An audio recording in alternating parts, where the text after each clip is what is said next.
കൊല്ലത്ത് ഭാര്യയുടെ ദൃശ്യങ്ങൾ അശ്ലീല വെബ്സൈറ്റുകൾക്ക് വിറ്റതായി പരാതി. വിദേശത്ത് നിന്ന് നാട്ടിലെത്തിയ യുവതി പോലീസിൽ പരാതി നൽകി. കൌൺസിലിംഗിന് നിർബന്ധിച്ചപ്പോൾ ക്രൂരമായി മർദ്ദിച്ചെന്നും ആരോപണമുണ്ട്. മാരകമായി മർദ്ദനമേറ്റ യുവതി സ്വകാര്യ ആശുപത്രിയിൽ ചികിത്സയിലാണ്. AV ജയശങ്കർ വിവരങ്ങൾ നൽകും. ജയശങ്കർ, എന്തൊക്കെയാണ് ആ യുവതിയുടെ പരാതിയുടെ വിശദാംശങ്ങൾ? അതായത് വിദേശത്ത് വെച്ചാണ് ഇത്തരത്തിൽ ഈ സ്വകാര്യ ദൃശ്യങ്ങൾ ഉൾപ്പെടെ ഭർത്താവ് പകർത്തുകയും അത് ചില സംഘങ്ങൾക്ക് വിൽക്കുകയും ചെയ്തു. ഈ വെബ്സൈറ്റുകൾക്ക് ഉൾപ്പെടെ വിൽക്കുകയും ചെയ്തു എന്ന ഒരു പരാതി നിലവിൽ കൊല്ലം സിറ്റി പോലീസിന് ലഭിച്ചിരിക്കുന്നത്.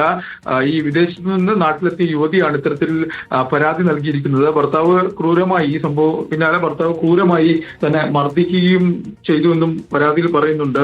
ഈ ആദ്യഘട്ടത്തിൽ തന്നെ ഇത്തരം ദൃശ്യങ്ങൾ എടുക്കുമ്പോൾ തന്റെ ഫോണിൽ സൂക്ഷിക്കാനെന്നാണ് ഭർത്താവ് പറഞ്ഞത്. പിന്നീട് ചില ആളുകളൊക്കെ തന്നെ ഇതിനെക്കുറിച്ച് യുവതിയുടെ അടുത്ത് അറിയിച്ചു. അതിന് പിന്നാലെയാണ് ഇത്തരത്തിൽ ദൃശ്യങ്ങൾ പുറത്തേക്ക് പങ്കുവെക്കുന്ന ഉൾപ്പെടെയുള്ള കാര്യം ഈ യുവതി അറിഞ്ഞത്. ഈ കാര്യങ്ങൾ ചോദിച്ചപ്പോഴാണ് മാരകമായ മർദ്ദനം ഉൾപ്പെടെ ഉണ്ടാകുന്ന സാഹചര്യം ഉണ്ടായത്. എന്തായാലും ഭർത്താവിന് നാട്ടിലേക്ക് ഈ കൗൺസിലിംഗ് ഉൾപ്പെടെ നൽകുന്നതിന് വേണ്ടിയാണ് യുവതി കൊണ്ടുവന്നത്. ഇപ്പോൾ എന്തായാലും ഈ യുവതിയും ഈ മർദ്ദനത്തിൽ പരിക്കുകളേറ്റ് നിലവിൽ ചികിത്സയിലാണ്. ഭർത്താവിന് ഇത്തരത്തിൽ ഈ ദൃശ്യങ്ങൾ പങ്കുവെക്കുന്ന സംഘവുമായി ഉൾപ്പെടെ ബന്ധമുണ്ട്, അല്ലെങ്കിൽ പങ്കാളിയെ പങ്കുവെക്കുന്ന സംഘവുമായി ഉൾപ്പെടെ ബന്ധമുണ്ടെന്നാണ് ഈ യുവതിയുടെ പരാതിയിൽ പറയുന്നത്. എന്തായാലും ഈ പരാതിയുടെ അടിസ്ഥാനത്തിൽ ഇന്നലെ രാത്രി തന്നെ പോലീസ് യുവതിയുടെ മൊഴി ഉൾപ്പെടെ രേഖപ്പെടുത്തിയെന്നാണ് മനസ്സിലാക്കുന്നത്. അധികം വൈകാതെ ഇതിന്റെ കൂടുതൽ വിവരങ്ങളും കിട്ടും. എന്തായാലും ഞെട്ടിക്കുന്ന ഒരു വിവരമാണ്.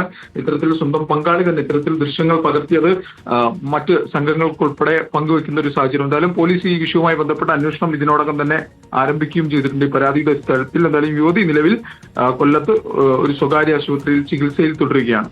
ശരി, AV ജയശങ്കറാണ് വിവരങ്ങൾ നൽകിയത്.